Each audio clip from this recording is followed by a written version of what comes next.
Hello friends, once again welcome back to the Gyan Simplify YouTube channel. Eenadu daily news analysis. ఈ రోజు అనగా 25th September 2024 గాను రానున్న competitive ఎగ్జామ్స్ని దృష్టిలో పెట్టుకొని వార్తల్లో నిలిచినటువంటి అన్ని ముఖ్యమైన అంశాలను మీ ముందుకు తీసుకొచ్చాను. అందులో ఫస్ట్ న్యూస్ చూసినట్టయితే, హైదరాబాద్ ఇక చిప్ నగరం. మైక్రోచిప్ల తయారీకి ప్రయోగాలు, ఉస్మానియా విశ్వవిద్యాలయంలో ప్రతిష్టాత్మక పరిశోధన. మరో 2 నెలల్లో పూర్తయ్యే అవకాశం. మనం వాడుతున్నటువంటి సెల్ ఫోన్, చేతికి పెట్టుకున్న వాచ్లు, స్మార్ట్ వాచ్, ఇంట్లో చూస్తున్న టీవీ, దాన్ని ఆపరేట్ చేసే రిమోట్, కార్యాలయాల్లో ఉపయోగిస్తున్నటువంటి కంప్యూటర్లు, ల్యాప్టాప్లు, మనం ప్రయాణిస్తున్నటువంటి కార్లు, విమానాలు, మన దేశం అంతరిక్షంలోకి పంపిస్తున్న రాకెట్లు, మనకు వాతావరణ వివరాలు చేరవేస్తున్నటువంటి ఉపగ్రహాలు, ఇలా అన్నింటిలోనూ చిప్పులది అత్యంత కీలక భూమిక. వీటి దిగుమతికి మన దేశం ఏటా లక్షల కోట్ల రూపాయలు వెచ్చిస్తోంది. ఈ సమస్యకు మన ఉస్మానియా విశ్వవిద్యాలయం పరిష్కారం చూపనుంది. ఇప్పటికే సాఫ్ట్వేర్ పరిశ్రమలకు చిరునామాగా మారినటువంటి మన హైదరాబాద్ చిప్ నగరంగా మార్చేందుకు అడుగులు వేస్తుంది. ఇక్కడ మనం గత ఆర్థిక సంవత్సరానికి గాను, అంటే 2022 మరియు 2023లో చూసినట్టయితే 1,29,703 కోట్లనైతే ఈ చిప్ల దిగుమతి చేసుకోవడానికి మన భారతదేశం ఖర్చు చేసింది. మరి అదేవిధంగా మైక్రోచిప్ల తయారీకి విశ్వవ్యాప్త చిరునామాగా తైవాన్, భారత్తో పాటు మరికొన్ని దేశాల్లో 3 నుంచి 5 మిల్లీమీటర్ల పరిమాణంలో ఉండే చిప్పులు కొంతవరకే తయారవుతున్నాయి. తైవాన్లో మాత్రం 1 mm పరిమాణంలో ఉన్న చిప్పులు కూడా తయారు చేస్తున్నారు. నెక్స్ట్ న్యూస్ చూసినట్టయితే, కవచ్ ట్రయల్ విజయవంతం. ఎదురెదురుగా వస్తున్న రైళ్లు ఢీకొనకుండా తీసుకొచ్చినటువంటి వ్యవస్థ కవచ్ ట్రయల్ విజయవంతమైంది. రాజస్థాన్లోని సవాయ్ మాధోపూర్, ఇందోర్గఢ్ రైల్వే స్టేషన్ల మధ్య ఈ ట్రయల్ మంగళవారం జరిగింది. రైల్వే మంత్రి అశ్వని వైష్ణవ్ ఆ రైల్లో ప్రయాణిస్తుండగా రెడ్ సిగ్నల్కు 50 మీటర్ల దూరంలో రైలు ఆగిపోయింది. ఇందులో ఎటువంటి మానవ ప్రమేయం లేదు. రైలును గంటకు 130 కిలోమీటర్ల వేగంతో నడిపి చూశారని చెప్పారు. ఇప్పటి వరకు కవచ్ను 7 అత్యవసర సమయాల్లో ఉపయోగించామని మరియు అన్నిసార్లు విజయవంతమైందని ట్రయల్లో పాల్గొన్నటువంటి అధికారులు వెల్లడించారు. త్వరలో కవచ్ 4.0ను 6,000 కిలోమీటర్ల మార్గాల్లో అమర్చుతామని మంత్రి వైష్ణవ్ తెలిపారు. నెక్స్ట్ న్యూస్ చూసినట్టయితే, హెజ్బుల్లాకు మానవ కవచాలుగా మారొద్దంటున్న నెతన్యాహు. దాడుల నేపథ్యంలో లెబనాన్ పౌరులను ఉద్దేశించి ఇజ్రాయెల్ ప్రధాని బెంజమిన్ నెతన్యాహు ఓ సందేశం విడుదల చేశారు. హెజ్బుల్లాకు మానవ కవచాలుగా మారొద్దని హెచ్చరించారు. మా యుద్ధం మీతో కాదు, హెజ్బుల్లాతోనే. చాలా ఏళ్లుగా హెజ్బుల్లా మిమ్మల్ని మానవ కవచాలుగా ఉపయోగించుకుంటోంది. మీ ఇళ్లలో రాకెట్లు మరియు క్షిపణులను దాచిపెడుతుందని, వీటితో మా నగరాలపై, మా నగర పౌరులపై ప్రత్యక్ష దాడులకు పాల్పడుతుందని, మా ప్రజల ప్రాణాలు రక్షించుకోవడం కోసం హెజ్బుల్లాపై దాడులు చేయడం తప్పట్లేదు. మీ ఇళ్లలో దాచినటువంటి ఆయుధాలను నిర్వీర్యం చేయడం తప్పనిసరి. హెజ్బుల్లా కారణంగా మీ జీవితాలను ప్రమాదంలోకి నెట్టివేసుకోవద్దని చెప్పేసి ఇక్కడ తెలియజేయడం అయితే జరిగింది. ఇకపోతే ఇన్ని రోజులు ఇజ్రాయెల్ మరియు గాజాల మధ్య జరుగుతున్నటువంటి యుద్ధంలో చైనా శాంతంగా ఉండగా, ఇప్పుడు లెబనాన్ విషయానికి వచ్చేసరికి చైనా పూర్తి మద్దతును లెబనాన్కి ఇస్తుందని చెప్పేసి ప్రకటించడం జరిగింది. నెక్స్ట్ న్యూస్ చూసినట్టయితే, పశ్చిమాసియా, యుక్రెయిన్లలో శాంతి సాధ్యమే. ఐరాస సర్వప్రతినిధి సభలో బైడెన్ వెల్లడి. పశ్చిమాసియా, యుక్రెయిన్లలో శాంతి స్థాపన సాధ్యమేనని అమెరికా అధ్యక్షుడు జో బైడెన్ చెప్పారు. మంగళవారం న్యూయార్క్లో మొదలైనటువంటి ఐక్యరాజ్య సమితి 79వ వార్షిక సర్వప్రతినిధి సభలో ఆయన ప్రసంగించారు. లెబనాన్ పోరు, ఇజ్రాయెల్ ఘర్షణల నేపథ్యంలో అమెరికా అధ్యక్షుడి హోదాలో చివరిసారి ఈ సమావేశాల్లో ఆయన మాట్లాడారు. రష్యా సాగిస్తున్నటువంటి యుద్ధంలో యుక్రెయిన్కు అమెరికా మరియు దాని మిత్రపక్షాల మద్దతు కొనసాగుతుందని చెప్పారు. పూర్తి స్థాయి యుద్ధం ఎవరికీ ఉపయోగకరం కాదని, హింసను ఎగదోసుకుంటూ పోవడం కంటే దౌత్యపరమైన పరిష్కారమే శాంతికి మార్గమని చెప్పారు. అదేవిధంగా ఐరాస సెక్రటరీ జనరల్ అయినటువంటి ఆంటోనియో గుటెరెస్ కూడా ప్రపంచంలో పరిస్థితుల్ని ఇలా వదిలేయలేమని చెప్పేసి స్పష్టం చేశారు.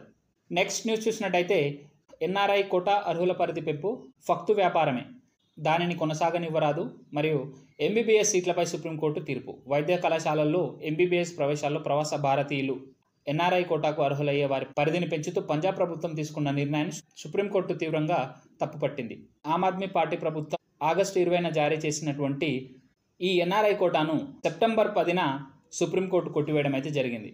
పంజాబ్ యొక్క ఆమ్ ఆద్మీ పార్టీ ఎంబీబీఎస్లలో ఎన్ఆర్ఐలకు మరియు వారి సంతానానికి ఈ ఎన్ఆర్ఐ కోటా సీట్లను ఇచ్చేవారు.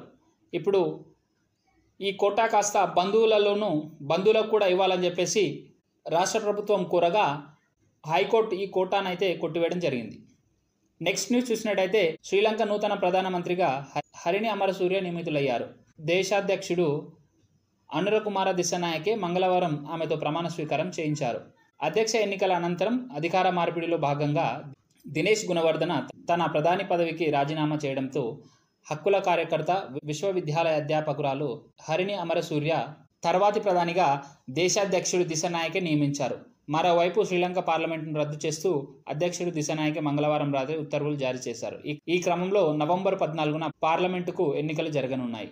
నెక్స్ట్ న్యూస్ చూసినట్టయితే భారత్ చైనాల మధ్య నలిగిపోదలుచుకోలేదంటున్న శ్రీలంక అధ్యక్షుడు దిశనాయకే. శ్రీలంక నూతన అధ్యక్షుడు అసురకుమార దిశనాయకే వెల్లడించారు. ఏ రెండు దేశాల మధ్య తాము ఒత్తిడికి గురి కావాలని కోరుకోవడం లేదని ఓ పత్రికకు ఇచ్చిన ఇంటర్వ్యూలో ఆయన తేల్చి చెప్పారు. ప్రపంచ శక్తుల ఆధిపత్య పోరుకు శ్రీలంక దూరమన్నారు. అదే సమయంలో ఉభయ పక్షాలకు ప్రయోజనకరంగా ఉండే దౌత్య భాగస్వామ్యాలను కుదుర్చుకోవడంపై తాము దృష్టి పెడతామని పేర్కొన్నారు. భౌగోళిక మరియు రాజకీయ యుద్ధంలో మేం పోటీదారులం కాదు మరియు భవిష్యత్తులో భాగస్వామ్యం కూడా కాబోమంటూ వెల్లడించడం అయితే జరిగింది. నెక్స్ట్ న్యూస్ చూసినట్టయితే లెబనాన్ క్యాపిటల్ అయినటువంటి బెయిరూట్పై మళ్లీ దాడి. యుద్ధ విమానాలతో విరుచుకుపడినటువంటి ఇజ్రాయెల్ హెజ్బుల్లా క్షిపణుల కమాండర్ మృతి. లెబనాన్లో 560కి చేరుకున్నటువంటి మృతుల సంఖ్య.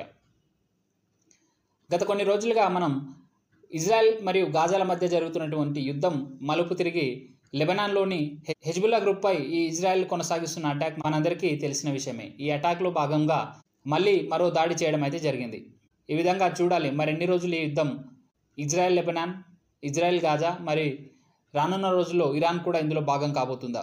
నెక్స్ట్ కొన్ని కరెంట్ అఫైర్స్ చూసుకున్నట్టయితే అందులో ఫస్ట్ వచ్చేసి ఏ దేశంలో 3 రోజుల పర్యటన సందర్భంగా భారత విదేశాంగ మంత్రి ఎస్ జయశంకర్ ఇటీవల రామ్లల్లా స్మారక పోస్టల్ స్టాంప్ను విడుదల చేశారు? ఆన్సర్ వచ్చేసి లావోస్. అయోధ్యలోని రామ్లల్లా విగ్రహంపై విడుదల చేసిన ప్రపంచంలోనే మొట్టమొదటి పోస్టల్ స్టాంప్గా ఖ్యాతిగాంచింది. అండ్ సెకండ్ వచ్చేసి వరల్డ్ బ్లడ్ డోనర్ డేను ఏటా ఏ రోజున నిర్వహిస్తారు? ఆన్సర్ వచ్చేసి జూన్ 14. నెక్స్ట్ వచ్చేసి నేషనల్ టైగర్ కన్జర్వేషన్ అథారిటీ తాజా గణాంకాల ప్రకారం 2019 నుంచి 2023 వరకు 5 ఏళ్ల కాలంలో భారతదేశంలో మొత్తం ఎన్ని పులులు చనిపోయాయి? ఆన్సర్ వచ్చేసి 628. నెక్స్ట్ వచ్చేసి 2025లో పురుషుల T20 Asia cup cricket tournament ఆతిథ్య హక్కులను ఏ దేశం దక్కించుకుంది? దీని రైట్ ఆన్సర్ వచ్చేసి భారతదేశం. 2022లో వన్డే ఆసియా కప్ గాను బంగ్లాదేశ్ ఆతిథ్యం ఇవ్వనుంది.